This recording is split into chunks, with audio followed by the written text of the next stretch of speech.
All right, by popular demand, I will be making Spanish tortilla today. Obviously, as an Argentinian Jew, it's sort of natural that I would have a recipe for Spanish tortilla. This recipe has actually been in my family, interestingly enough, probably 10 to 12 months or so. And I've made it, a number of times. Now, I've been making this for a while, so let's start with the ingredients. Potatoes. I kind of eyeball this, so if I were to look at this, I would guess this is somewhere between 1 and 15 pounds of potatoes. That's roughly how much you want. Onions, 1 really large onion, 2 medium onions. Now this is not in traditional Spanish tortilla, but I will be using a red pepper. You could use a yellow pepper, green pepper, other color peppers, or even a jalapeno if you want. I will be using that, and I will also be using hot sauce, which I just like. It's not really traditional Spanish tortilla. I guess we're calling this a Spanish style tortilla. And of course, salt and pepper, and I've got oil. And then eggs also are part of this entire thing, but we will get those later. Step 1, we must peel the potatoes. So that is the first thing that you need to do. Okay, we have all of our potatoes peeled. And the next step is to slice the potatoes. I am going to sharpen my knife. You do want your knife to be pretty sharp. So I've read on the internet. Whoops. As far as how thin or thick you want these, it's really kind of hard to describe. You sort of know it when you see it. I would say something like that. Potatoes are basically sliced the way we want them. They're not really ready for cooking yet, because right now they have a ton of moisture in them. And what you want to do is toss them in a strainer and put just a little bit of salt, layer it, and the salt will basically draw moisture out of them. That's why I put the strainer in this bowl. All right, so while the potatoes are drying out, we'll get the pepper and the onion ready to go. And that'll be great for everybody involved, I think. All right, we've got our pepper ready to go, so we will get that going. All right, and then now, much like the red pepper, we want to chop our onions, and we do want to chop them pretty thinly. So that is going to be the next step here. All right, we've got our potatoes here, and just a little bit of liquid has come off of them. So now we're going to put them into hot oil, but the trick here is you don't want the oil so hot that it starts to brown the potatoes, because you really just want to cook them through. All right, so we have the potatoes in the oil. As you can see, it's not so hot that it's making a ton of noise because, like I said, we don't want to brown these potatoes. We're gonna leave these on here for a while, and we're gonna keep working on other stuff. And you'll see over here, we have our red pepper, which is getting going. All right, we have our potatoes cooking. We have our red pepper cooking. I am now going to add in the onion. And we're going to let all of that cook. A little piece of the peel got in there, we'll remove that. All right, so like I mentioned, we want to avoid the potatoes from getting brown, but we also want them to cook somewhat evenly. So what I tend to do is to sort of rotate them throughout the cooking process, get different ones on the very bottom of the pan where it's hottest. And I have no idea whether that's even a legitimate culinary technique, to be perfectly honest, but I found that it works for me. We want to get our eggs set up here. The number of eggs, much like the amount of potatoes, is sort of a mystery to me. I sort of just eyeball it. Sometimes it's 6 eggs, sometimes it's 9 eggs. It kind of just depends on how much other stuff we have. So I'm just going to start cracking eggs, and we'll figure out what the right number is. All right, we're starting with 8 eggs. I think that that's somewhat of a good amount for now. And we're going to get these whisked. All right, now this is the point where I like to add hot sauce. This is not traditional, but like I mentioned, this is not traditional Spanish tortilla, and I like a little heat.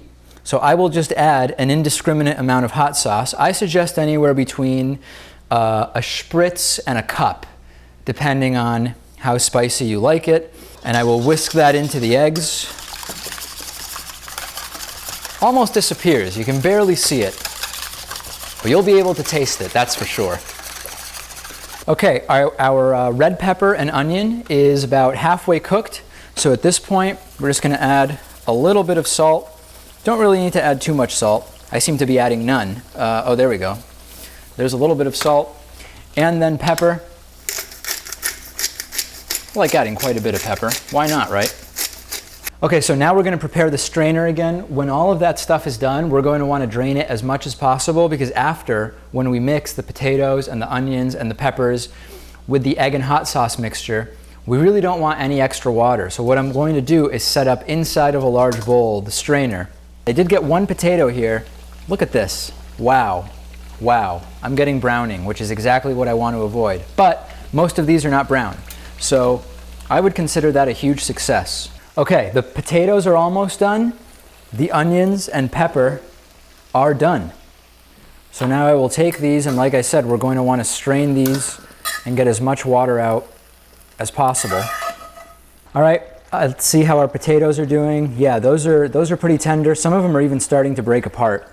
So I'm going to turn the heat off and then start transferring these with a slotted spoon and really drain as much of that oil as possible. So we have the potatoes out and straining here. We are going to get as much liquid as we can out of them. And as you can see, if you look in the bottom, already getting a lot of liquid, and somehow a potato, which seems to have gone through the strainer, more likely over the side. So I've completely emptied all of the oil and water from the potatoes, and now I have my cast iron skillet back here. It's not on the heat yet. I'm just going to put in about that was somewhere between, I don't know, 1 and 2 tablespoons of oil back on there. And I'm going to put it back on medium heat. So we have our cooked potatoes, and you'll see kind of maybe at the bottom that we also have our onion and red pepper there. We've been draining it, straining it, and you'll see that there's a bunch of liquid that it's released, and it's still dripping. This is great. We want these as dry as possible. So we have the potato, onion, and red pepper mixture here. We have the whisked eggs with hot sauce there. I'm going to put a little bit more pepper on the potato mixture. And then what we want to do here, and you do want to work kind of quickly, is we're going to take the eggs and incorporate them into the potato, onion, and red pepper mixture, and then put them back on the heat where we have some oil heating up. All right, here we go.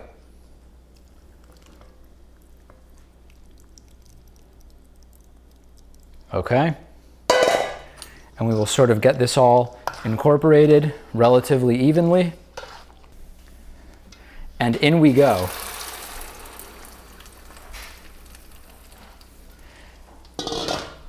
We will flatten this out. And we want to cook it on what's medium. I guess I'll turn it up to medium high for just about 5 minutes. This is going to get like a sort of, now we do want browning on the bottom.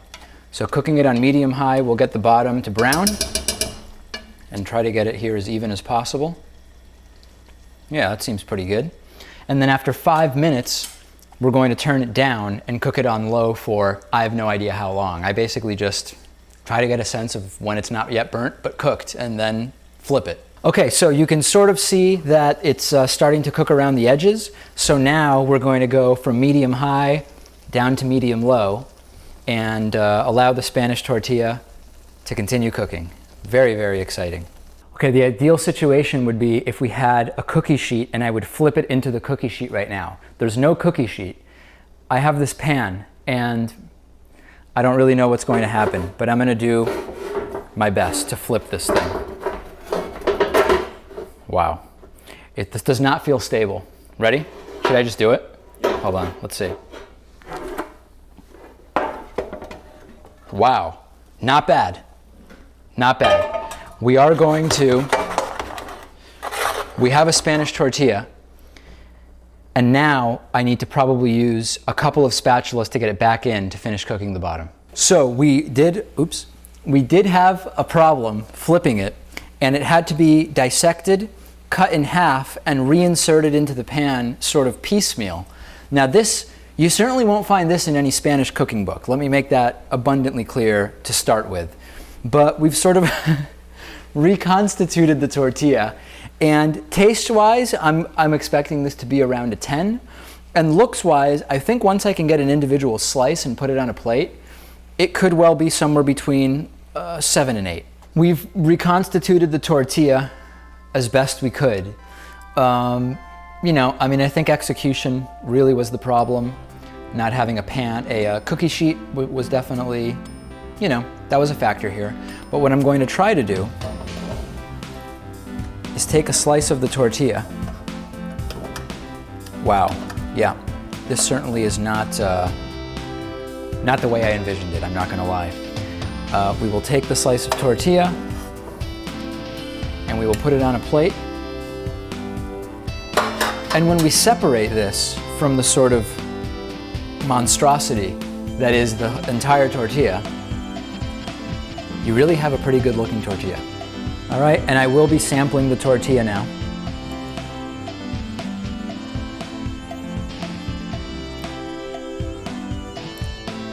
Delicious, I must say, absolutely delicious. And you know, the other thing we do have going for us is we got the right sort of browning on the top. And I've got that going for me. I would call this an unmitigated success.